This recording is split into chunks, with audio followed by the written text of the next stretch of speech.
Louvado seja nosso Senhor Jesus Cristo, para sempre seja louvado.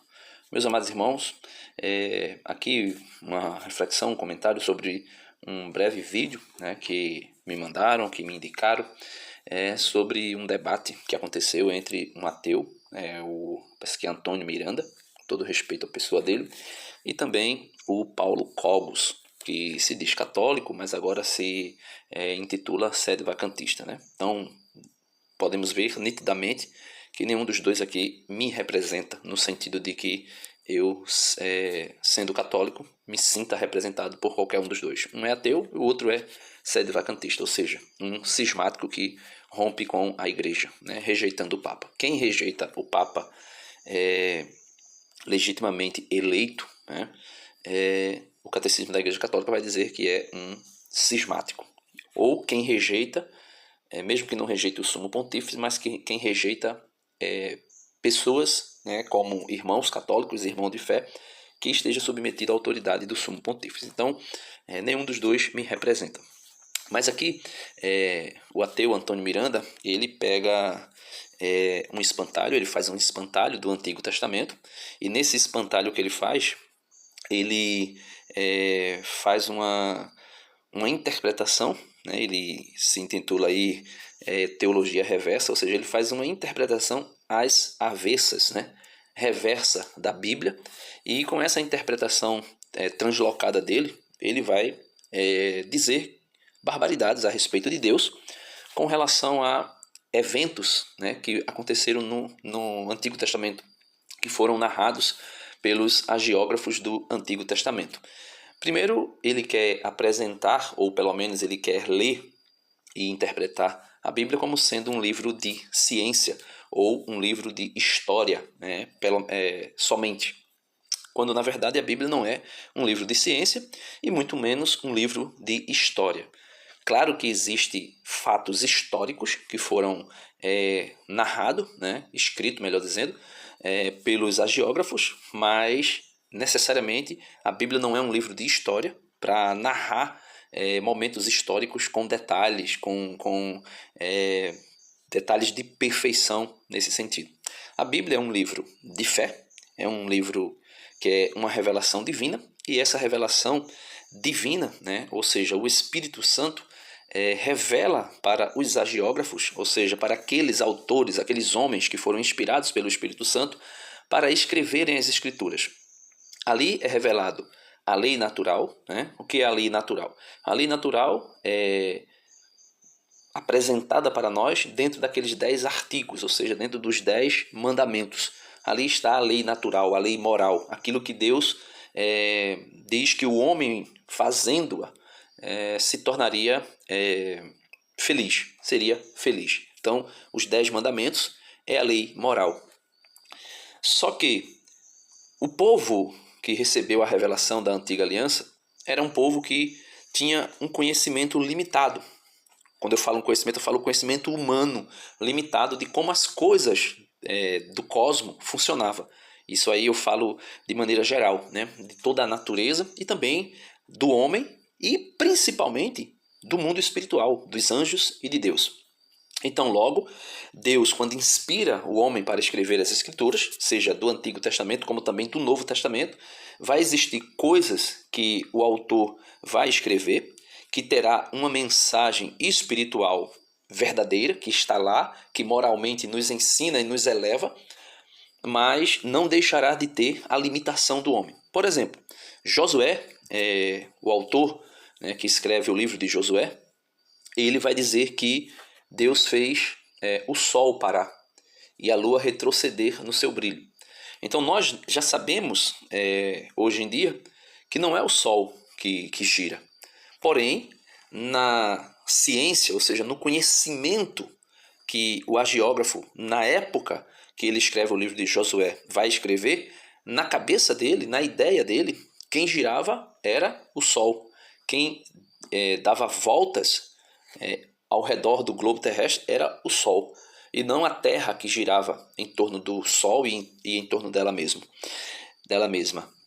Então, logo, ali existem limitações do hagiógrafo, do autor sagrado, que Deus não apaga, Deus não exclui.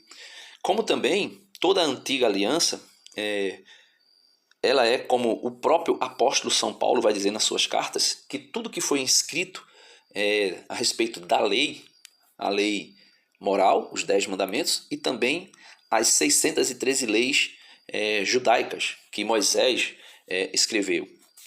Essas leis, São Paulo vai dizer que ela é como uma pedagoga, né?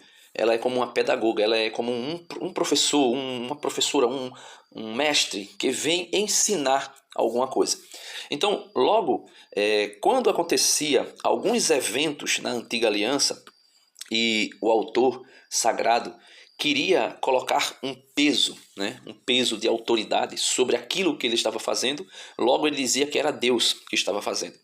Então, o autor entendia que o mal, né, o mal, não o mal moral, mas o mal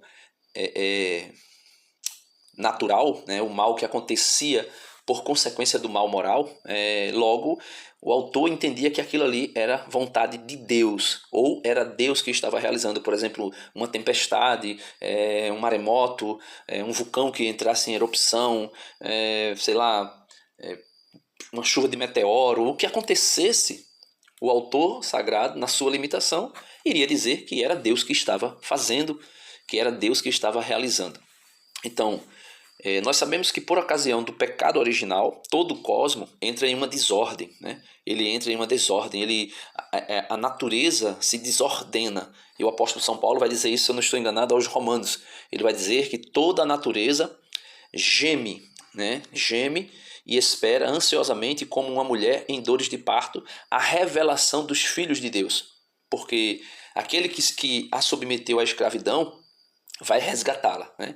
Então, Deus vai resgatar a natureza, o cosmo, que foi submetido por Satanás à escravidão. Então, Deus vai resgatar daquele Satanás que submeteu o cosmo à escravidão. Então, Deus vai resgatar toda a criação, Deus vai restaurar, né, de algum momento.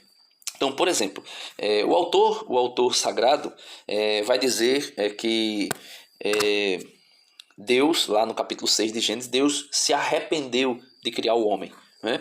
Se arrependeu de criar o homem. Por quê? Porque Deus manda o dilúvio. Então, logo, o autor sagrado entende que Deus se arrepende de ter criado o homem. Quando, na verdade, Deus não se arrepende de nada.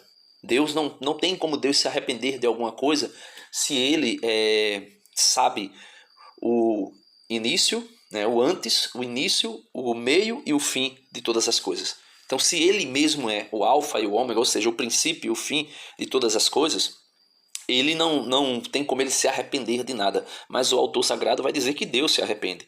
Vai usar essa expressão, Deus se arrependeu de ter criado o homem. Aí o Miranda vai usar algo que é bem assim, próprio de quem não entende o que está falando. Ele vai dizer que lá na Torre de Babel, por exemplo, quando o autor sagrado vai dizer que os homens queriam construir uma torre, chegar até o cume do céu e alcançar o céu. Aí vai dizer que Deus disse, né, ali a Trindade falou, vamos, desçamos para ver o empreendimento daqueles homens. E depois Deus volta e confunde as línguas dos homens, coisa e tal, como se Deus não soubesse. Como, por exemplo, no Jardim do Éden, né? Adão pecou e Deus chega e diz assim, Adão, onde estás, Adão? Aí ele vai dizer, Senhor, quando eu ouvi os teus passos, eu me escondi. Veja, quando eu ouvi os teus passos, eu me escondi. Como se Deus, puro Espírito, fizesse barulho ao andar, né? Os seus passos fizessem barulho.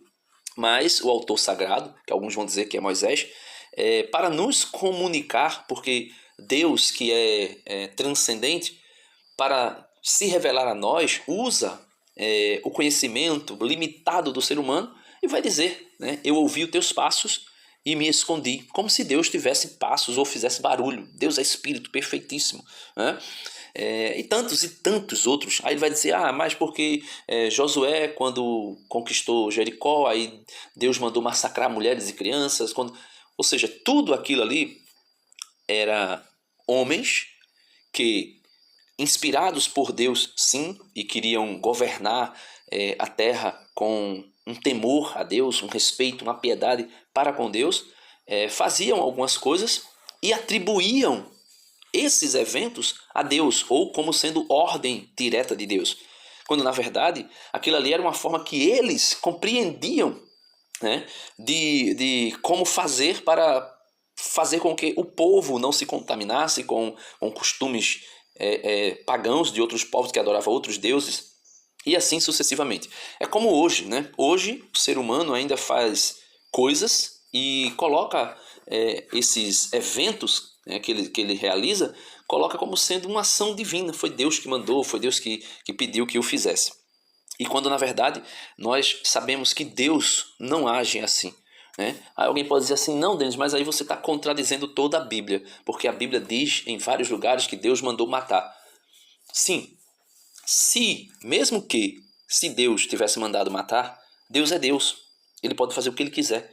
Ele pode mandar o que ele quiser. Porque Deus não está submetido às leis que ele estabeleceu para o homem. As leis são para o homem. Porque o homem não é dono de nada. O homem não é dono nem de si mesmo. Deus é quem é Senhor de todas as coisas. Então, sendo ele Senhor, ele pode criar como ele criou, e ele pode destruir a obra que ele criou, e isso não interfere e não muda nada no caráter de Deus, naquilo que Deus é, na sua essência. Então nada muda, nada muda. Deus é o que é. Agora, eu desafio a qualquer ateu, seja ele qual for, que usem o Antigo Testamento, ou até mesmo alguns capítulos do Novo Testamento, como por exemplo, capítulo 5 de Atos dos Apóstolos, Ananias e Safiras, que morrem, né, porque blasfemaram contra, ou melhor, mentiram ao Espírito Santo e acabam morrendo, tendo uma morte súbita. E o autor sagrado ali, São Lucas, vai atribuir aquela morte como sendo Deus que o matou, né? De fato, Deus o matou. Uma morte súbita. Pode ser Deus que tenha subtraído realmente a vida deles. Pode ser que eles, por terem sido descoberto a sua mentira, morreram, né? Infartaram, tiveram uma morte súbita ali por algum motivo, e o autor sagrado vai punir, né? Vai colocar aquilo como uma forma de punição. Foi Deus que matou, né? Então, assim, mas mesmo que fosse Deus, também não mudaria nada. Mas eu desafio qualquer ateu, seja ele qual for, passar Jesus Cristo num crivo, né? Passar os ensinamentos de Jesus por uma análise, por uma observação, e mostrar para mim um ensinamento de Jesus que seja mau, que seja ruim. Um só ensinamento de Jesus. Um só ensinamento de Jesus que seja ruim, que seja perverso, que seja mau, né? Mostrem Jesus fazendo alguma coisa ruim, ou mostrem Jesus ensinando alguma coisa ruim, alguma coisa mal. Eu desafio qualquer um deles fazerem. Aí veja o que Paulo Cogos vai dizer aqui, e depois ele vai falar, né? Porque Paulo Cogos vai dizer que tudo que Deus fez na antiga aliança Deus estava sendo pedagogo, né? Era uma pedagogia de Deus.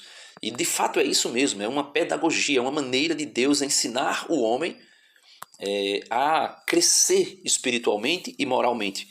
Mas veja o que o Antônio Miranda vai dizer. Tudo que Deus fez no Antigo Testamento tem uma razão de ser. Tudo. Qual o bem maior que justifica o massacre de crianças e bebês recém-nascidos? Ele vai dizer qual o bem maior que justifica o massacre de crianças e recém-nascidos. Veja, o bem maior que justifica, né, o massacre de crianças e recém-nascidos primeiro, Deus, quando o autor sagrado, como eu já disse, o autor sagrado manda fazer e diz que foi Deus que mandou fazer, necessariamente não foi Deus que mandou fazer, né? O autor sagrado ali, na sua perspectiva de mundo, ele faz aquilo, né? Diz que Deus mandou que o povo fizesse aquilo ali. Como eu disse, era uma forma de preservar o povo de Deus para que não adorasse outros deuses. E ali ele usa a autoridade divina, foi Deus que mandou fazer, né? E aí Paulo Cogos vai tentar defender, refutar, melhor dizendo, usando o exemplo do filho de Davi que o Antônio Miranda traz. Ele vai dizer que o filho de Davi foi morto por causa do pecado de Davi. E ele acha isso o maior absurdo. Ele acha o maior absurdo. Vamos ver. Filho de Davi. Vamos por partes. Filho de Davi. Deus está ali sendo pedagógico. Ele está mostrando o efeito maligno do pecado. Matar uma criança é pedagogia. Aí ele está dizendo, matar uma criança é pedagogia, né? O menino morreu, né? Não é dito que foi Deus que matou. O texto sagrado vai dizer que ele morreu por consequência do pecado de Adão e Eva, ou do pecado de Davi cometido contra a mulher de Urias e contra Urias. O Antônio Miranda ele se escandaliza com a morte de uma pessoa, né, de uma criança, entre aspas, inocente, que ele vai dizer, mas só que não é tão inocente assim, né? Nenhuma criança é tão inocente assim, porque toda criança já nasce debaixo do pecado, né? Então logo a criança não é tão inocente quanto se parece, né? Basta você ver a atitude de crianças. Eu tenho uma criança de 6 meses, ou de 6 anos, e você vê várias atitudes, né? Mostrando um certo egoísmo, uma certa pitadinha de ciúme, uma certa pitadinha como é que eu posso dizer, de ruindade mesmo, né? Não é maldade conscientemente, mas existe ali uma certa, um certo descontrole moral, né? Uma desordem moral já existe e se apresenta, mesmo que a criança não faça isso voluntariamente e conscientemente, mas já existe. Então ele vai se escandalizar porque o filho de Davi, que morreu, é inocente. Só que, meus irmãos, a Bíblia Sagrada, tudo que ela fala da antiga aliança, a nova aliança, ela fala de Cristo. Então aquele menino que morre inocente por culpa, né, podemos assim dizer, como ele usa a expressão, vamos usar a mesma expressão que ele usa, morre para pagar a culpa dos pais, né, de Adão e de Davi e Betsabé. Então aquela criança morre por consequência do pecado de Davi e da mãe do menino, né, Betsabé. Aí eu te pergunto, e Jesus? Por que foi que Jesus morreu? Foi por consequência de quê? Por consequência do quê? O inocente. O mais inocente de todos. Ou melhor, o único inocente. O livro do Apocalipse diz que quando Deus revela a João a necessidade de abrir um livro, aquele livro é a história humana toda, né? Toda a história humana, desde o princípio até o final, a sua glorificação, a sua plenificação, né? Ou seja, desde o início de tudo até o final de tudo, é o livro da história humana, do cosmo, de tudo. E João diz que João chora desesperadamente porque não tem ninguém, nem na terra, nem nos céus, que seja santo, que seja puro para abrir aquele livro, abrir os selos daquele livro. E de repente ele viu o Cordeiro, né? Ele viu Jesus e viu que Jesus era santo e era digno de abrir o livro, né? Então esse Jesus, que era o único nos céus e na terra, santo e inocente, né, para abrir a história humana e ler a história humana e concluir a história humana e levar a história humana à glorificação, esse Jesus, ele morre inocentemente por causa do pecado dos nossos pais. E também poderíamos dizer do seu pai. Davi era o pai de Jesus, né? Humanamente falando, né? A questão da natureza humana de Cristo, ela descende de Davi. Por isso o cego de Jericó vai dizer: Jesus, filho de Davi, tem compaixão de mim, né? E tantos outros que vão falar Jesus, filho de Davi. E o próprio Jesus, né, mostra claramente que ele é descendente de Davi.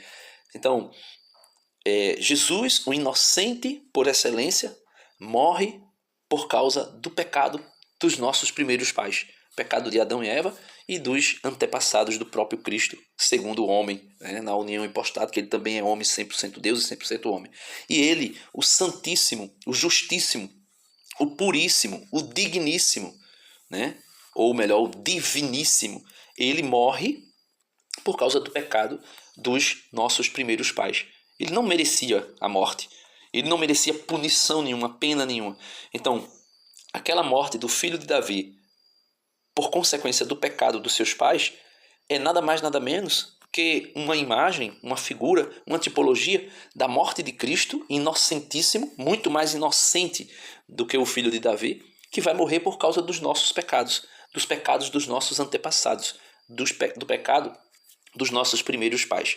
Então, por exemplo, o filho de Abraão, Isaque, que iria ser oferecido, e Deus vai e intervém. Por que aquele menino? Por que Deus intervém? Porque Deus não deixou que Abraão matasse o seu filho? Porque ele não tinha condição alguma né, de reparar reparar como é que eu posso dizer?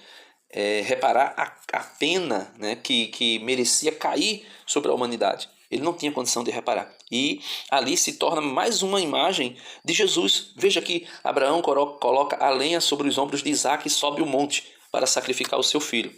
Deus Pai, ali de maneira, vamos dizer assim, na sua... como é que se chama, meu Deus? Agora a palavrinha me sumiu.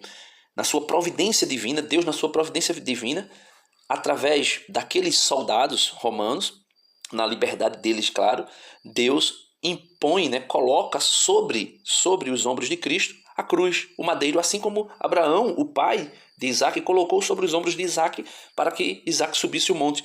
Deus coloca por meio dos soldados romanos ali, claro que na liberdade deles, na maldade deles, mas a providência divina ela age dessa maneira, né? Deus, sem interferir na liberdade do homem, faz com que o homem realize os seus desígnios de amor para salvar o próprio homem. E é colocado aquela cruz nos ombros de Cristo para que Cristo suba o monte. E Isaac foi poupado por Deus. Deus poupou Isaac e providenciou um cordeiro que estava preso pelo chifre para que Abraão o sacrificasse no lugar do seu filho. Aquele cordeiro que Abraão sacrifica no lugar do seu filho Isaac é exatamente uma figura, uma imagem, uma sombra do Cristo, o cordeiro imolado. Isaías vai dizer: como cordeiro manso ele foi levado ao matadouro, e de sua boca não saiu palavra perniciosa alguma. Ele tomou sobre si as nossas dores, os nossos pecados recaíram sobre ele, as feridas que estavam sobre ele curaram as nossas feridas. Então, tudo ali é para a glória de Deus, é para Deus manifestar-se ao homem. Só que o Antônio Miranda ele se compadece da morte de um menino que não é tão inocente assim, né? É inocente diante dos nossos olhos, mas diante de Deus não há um justo sequer na face da terra, a não ser o seu filho. E para nós católicos que cremos na Imaculada Conceição, a Virgem Santíssima que foi poupada por Deus da mancha do pecado original e dos seus pecados pessoais. Mas fora isso, não existe um sequer que seja justo. Nem a criancinha que vai nascer amanhã ou depois, ou a que está nascendo agora, diante de Deus ela não é justa, ela é pecadora, já nasceu com a natureza pecaminosa. Então é pecadora também. Então ele se escandaliza com a morte, entre aspas, de um inocente, mas ele blasfema contra a morte do inocente dos inocentes, que é o Cristo Jesus. E ele blasfema contra ele blasfemou. O sacrifício dele não é sacrifício coisa nenhuma, porque ele sabia que ia ressuscitar. Como se o Cristo que morre na cruz fosse um Cristo como os gnósticos pensavam. Um Cristo espiritual que tomou posse, é como se fosse uma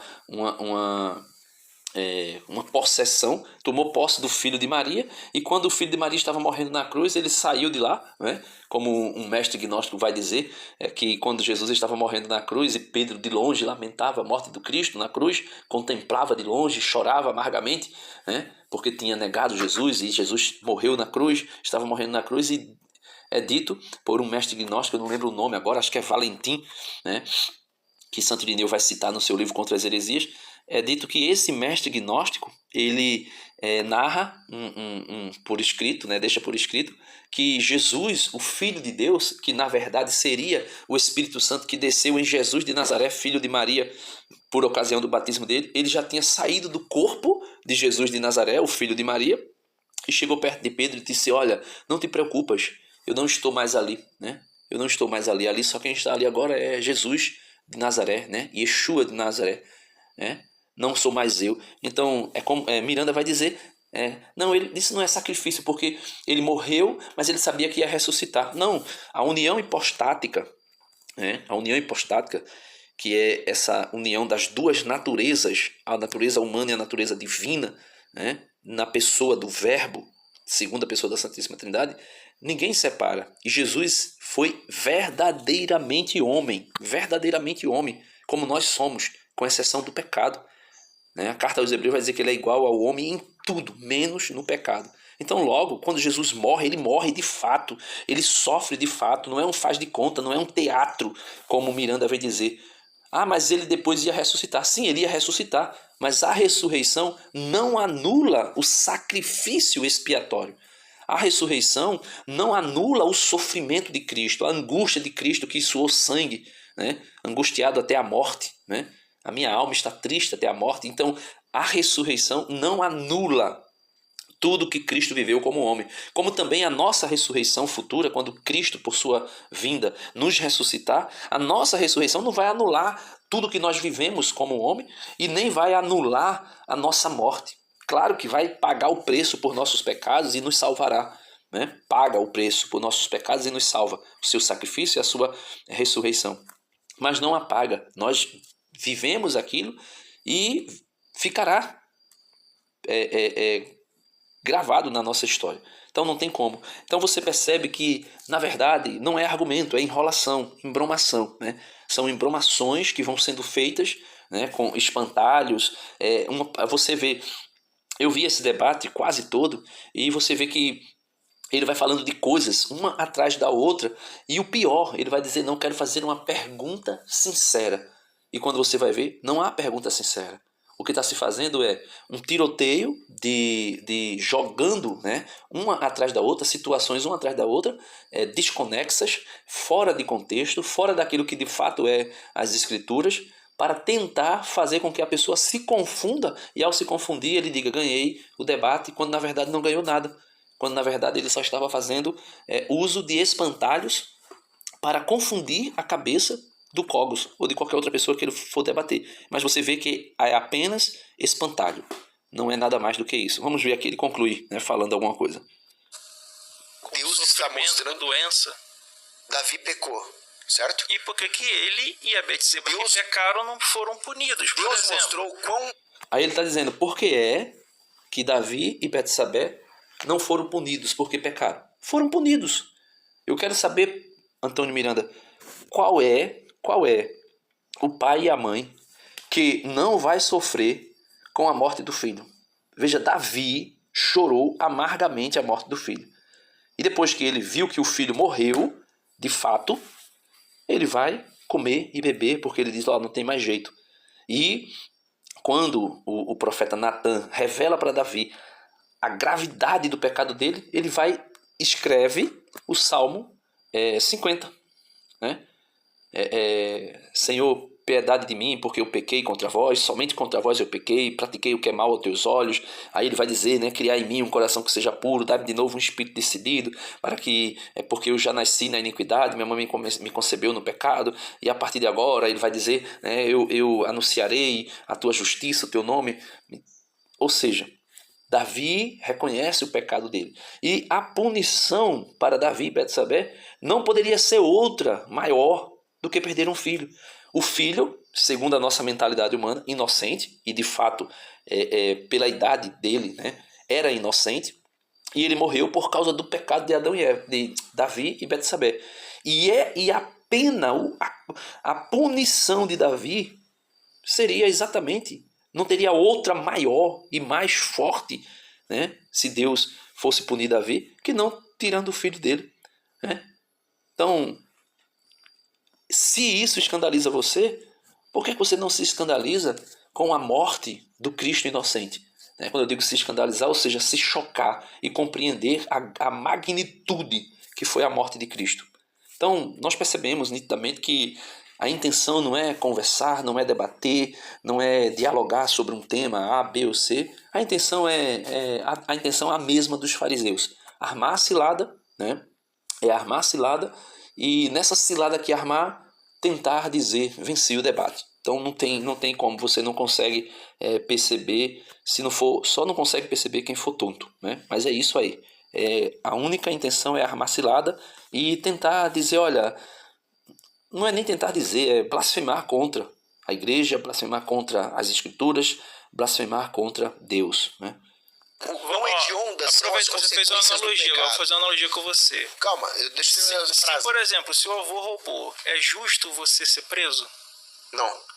Então, se o Davi e a Betseba pecaram, por que o filho deles que sofreu a punição? Porque É exatamente o que eu estava dizendo. Se Davi e Betsabé pecaram, por que é que o filho dele sofreu a punição? Não foi o filho que sofreu a punição. Quem sofre a punição é Davi e Betsabé. Qual é a punição? A perda do filho. Ah, não, mas Deus fez isso. Isso mancharia o caráter de Deus. Não, Deus é Deus. Deus é Deus. Entendeu? Deus é Deus. E a morte do filho de Davi, né, é a pena maior, é a pena máxima para Davi. Né? É a punição mais dura que poderia se dar a Davi. Se Davi morresse, estava tranquilo. Se Betsabé morresse, mais tranquilo ainda para Davi. Mas como o filho dele morreu, né? O filho dele morre, aí está a pena de Davi. Aí está o verdadeiro sofrimento de Davi. E o maior sofrimento para Davi. Então, é isso, né? E Paulo Cogos vai concluir aí de uma maneira que realmente é isso. Só não entende quem de fato fica querendo pagar de bonzinho, de justo, de perfeito diante de Deus. Quem somos nós para diante de Deus questionarmos as ações do Eterno? Quem somos nós? Se o meu avô roubou e Deus me amaldiçoar e falar que eu tenho que ser preso, é justo, porque Deus mandou, entendeu? Pronto, é isso aí, né? É justo porque foi Deus que mandou e pronto, é isso aí e acabou-se. É justo, é justíssimo, porque foi Deus que mandou e não tem mais o que a gente questionar. Né? Foi Deus que fez, foi Deus que mandou e pronto, está mandado. É a vontade de Deus e não tem mais como correr, como apelar, não tem mais desculpa, não tem nada. É isso aí. Né? Então quer dizer que Deus manda você fazer isso e isso e você obedece? Sim, sim. Ou eu obedeço, ou eu simplesmente viro as costas para Deus, como o Antônio Miranda fez, né? E depois pagarei as consequências. Deus é Deus. Então logo nós pensamos que, logo nós percebemos, melhor dizendo, que esses argumentos são argumentos esdrúxulos, né? São argumentos que não tem nexo, não tem, assim, chega a ser infantil, chega a ser assim, demonstrar e aparentar, não sei se realmente talvez espero em Deus que não, mas é desonestidade intelectual, é malícia, é tudo isso, né? Então, que Deus nos abençoe, que Deus nos ajude, que muitas pessoas que seguem, né, esse tipo de teologia reversas aí, que as pessoas possam despertar para a verdade de Deus, como dizia Chesterton, né? Teremos que provar para o mundo um dia que a grama é verde, né? E o mundo dirá que não, que é preta, que é azul, que é amarela, mas nós precisaremos estar de pé dizendo é verde. É como São Justino. São Justino disse: ainda que o mundo todo fique contra a verdade, eu ficarei a favor dela. E se eu, que estou a favor da verdade, tiver que lutar contra o mundo inteiro, ele diz, eu ficarei, né, contra o mundo inteiro, eu lutarei contra o mundo inteiro. E São Tiago vai dizer quase a mesma coisa. São Tiago vai dizer que aquele que se faz amigo do mundo se constitui inimigo de Deus. E aquele que se faz amigo de Deus automaticamente se constitui inimigo do mundo. E São Paulo vai dizer que a sabedoria do mundo do Antônio Miranda é loucura para Deus. E a sabedoria de Deus para o Antônio Miranda, ou para qualquer ateu, é loucura. Então, ele diz, pegarei o sábio na sua sabedoria e pegarei o astuto na sua astúcia. E Deus vai mostrar, tanto para um como para o outro, que a sabedoria dele, a astúcia dele, é apenas uma mísera loucura. Deus abençoe. E até o próximo vídeo, se Deus quiser.